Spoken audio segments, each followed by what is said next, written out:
Welcome back, students. We're on day 3 of the exponent unit, and today you'll be able to find powers of products and quotients. Alright, so we've already done stuff like this before a little bit. We're just going to spend a whole lesson on it now. And finding a power of products or quotients, it's going to be similar to the distributive property, and since exponents on the outside are distributed or passed out to each factor. So here's what it means. It means, and I showed this in the other video a little bit, if we have 4 times x squared in a parentheses multiplied, raised to the power of 3, what we do is we put a little 1 here and we take the 3 and we multiply it to the 1 and then multiply it to the 2. So it looks like this: 4 to the 3rd power and then x to the 6th power, because we do 3 times 2. Then we should say what this equals, and 4 to the 3rd power equals 64, and we keep x to the 6th. Let's try another example. So before you start, put the 1, the invisible 1 exponent there, and now multiply the 4 to the 1 and to the other one. So we end up with 2 to the 4th and p to the 4th. 2 to the 4th power equals 16, and then p to the 4th will just stay. So we have 16 p to the 4th power. In this next example, I want to point something out to you, that we have 2 multiplied to 3 in the parentheses, and because we can actually figure that out, we really should. So 2 multiplied to 3 is really 6. Now we have 6 to the 3rd power. So all we have to do is figure out what 6 to the 3rd power is. And that equals 216. Okay, so we have one more example here. I'm going to put that invisible 1 there, and I'm going to take my 5 and multiply it to the 1, so I get x to the 5th power. Then I'm going to multiply the 5 to the 2, and I get y to the 10th power. And that's my answer. Alright, before we start this, let's look at the 2 examples on top and find out if there's a difference between them. In this first example, my exponent is on the outside and it's 2, and inside I have negative 5x. So that means I'm going to write negative 5x in a parentheses twice. So what happens here? 2 negative 5's make a positive 25, and then I have 2 x's. So I'm going to show that with an exponent and say x squared. So my first answer is positive. If we look at this second one, I have a negative outside the parentheses, so that negative has to sit and wait. And then I can take my 2 and I can distribute it in, or I could write my parentheses twice. But notice I'm only writing the 5x twice, not the negative, because it was not in the parentheses. So 5 times 5 is 25. And how many x's do I have? I have 2 of them, so that's x squared. So my answer is negative 25x squared. So do you see the difference? The difference is that this one's negative on the right, and on the left it was positive, all because of where the negative sign was. Well, let's do some practices here. Let's try the shortcut. On the shortcut, I put my 1's in. I'm going to take my 4 and distribute it in.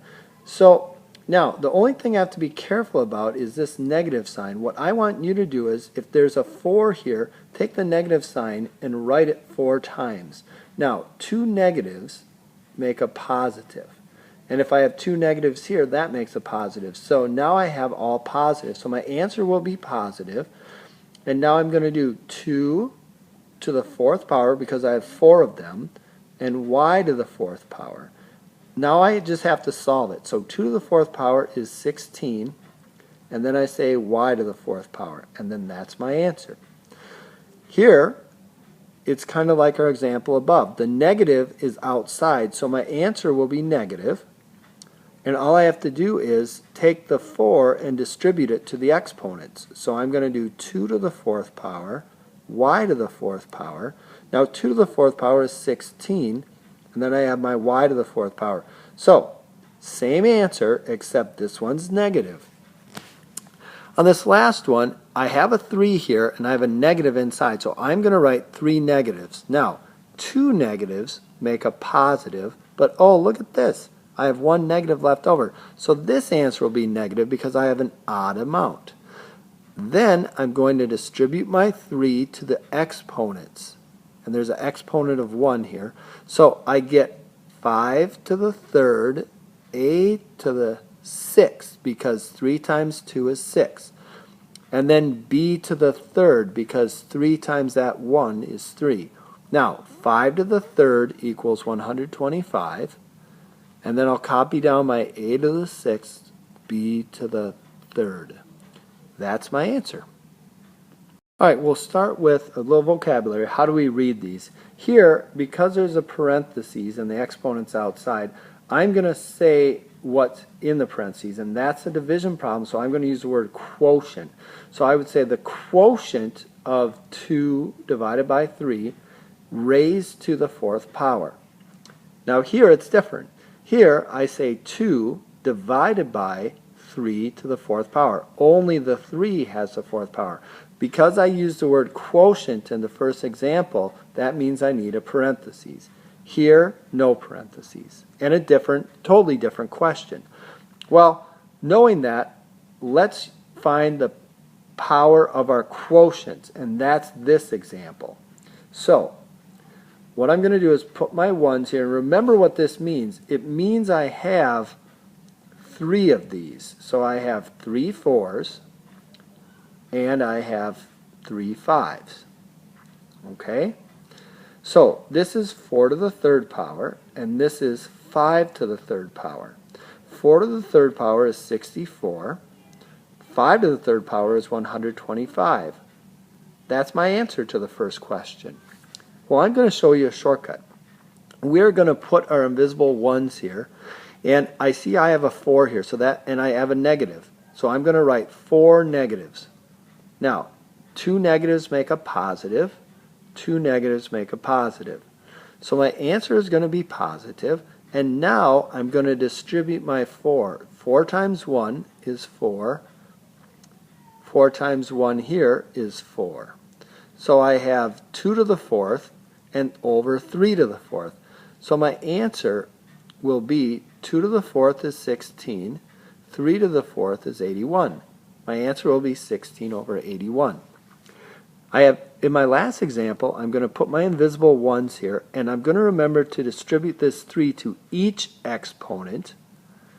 Now, when I do that, 3 times 1 is 3, so 2 to the 3rd. Now, I have x to the 2nd, but I'm going to multiply that by 3, because I have 3 of them. So it's x to the 6th over 3 to the 3rd. Oh, accidentally wrote 3 to the 2. 3 to the 3rd. Now I just need to simplify this. Okay, so if you see what I did here in this last one, I distributed the 3, so it's 2 to the 3rd. Then I did, we have all this. So what I did was I just summed up what it equaled here. 2 to the 3rd is 8. Brought down the x to the 6th. 3 to the 3rd is 27. One last thing to cover, and we're going to talk about area and volume formulas. Now, the area of a square has all equal sides, so all you have to do is do base times height, but the base and the height are the same, so they just say side times itself, which is side squared. So, for example, if I had a 2 by 2 square, I would just do 2 times 2, or 2 squared, and I would get 4. That would be my area. Well, this example says that the side length of this square is 3 over b. Okay? So that means this side is 3 over b, and this side is 3 over b. Every side is 3 over b. So what we want to do is square it. Okay? So we're going to do 3 over b times 3 over b. And how they might write it is like this, with the parentheses. And we already learned how to do that. You do 2 times 1 is 2, so we get 3 squared over b squared. Now, if you don't like this way on the right, you could just do it this way and write it out. 3 times 3 is 9. Same thing as 3 squared. b times b is b squared. And that would be the area of my square. The volume of a cube is length times width times height. Now, because a cube has all equal sides, they don't say that. They say instead they say that it's side times side times side, which is side to the third power. So s times s times s is s to the third power. So what we're going to do in this example is the side length of this cube is 2x to the fifth. But this would be 2x to the fifth, and this would be 2x to the fifth, because a cube has all equal sides. So what we need to do is take 2x to the fifth and raise it to the third power. So we're going to take our 3 and distribute it in 2 to the third power, and then we're going to distribute it here, x to the 15th power. 2 to the third power is 8, and then I have x to the 15th. So that would be my answer. And again, if you want to do it the other way, look at what's 2 times 2 times 2? 8. How many x's do we have? 5, 10, 15 total. So do the practice problems and bring any questions you have to class next time we meet. Take care.